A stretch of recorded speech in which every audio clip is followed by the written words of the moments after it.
بڑے شہروں سے سفر شروع کرنے والا کہاں سے مسافر بنے گا؟ چنانچہ بڑے شہروں یعنی جن کی آبادیاں میلوں تک پھیلی ہوئی ہے، جیسے مہاراشٹر ہے، دلی ہے، حیدرآباد ہے، چنئی ہے، اور بھی بڑے بڑے علاقے ہیں، تو اس کی آبادی جو ہے میلوں تک پھیلی ہوئی ہے۔ تو بڑے شہروں سے جو شخص سفر شروع کرے تو وہ اس وقت سے مسافر شمار کیا جائے گا شرعی اعتبار سے، جبکہ اس شہر کی عرفی اور حکومتی حدود سے باہر نکل جائے۔ جہاں تک حکومت کی حد شمار کی جاتی ہے، وہاں سے جب وہ باہر نکل جائے گا تب وہ مسافر شمار کیا جائے گا، اگرچہ آبادی کا اتصال ختم نہ ہوا۔ مثلا یہ کہ جیسے دلی ہے،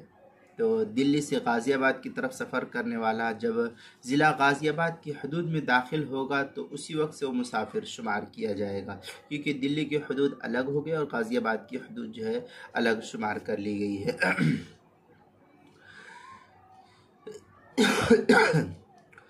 حالانکہ دلی اور غازی آباد کی آبادیاں اب کے دور میں تو بالکل مل چکی ہے، متصل ہو چکی ہے۔ یہی حال دوسری جانب اور جو دیگر علاقے جات ہے، جیسے مہاراشٹر میں تھانہ ہے،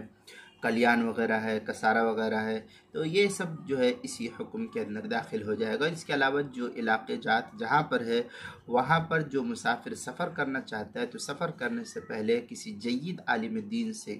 اس مسئلے کی تحقیق کر لے۔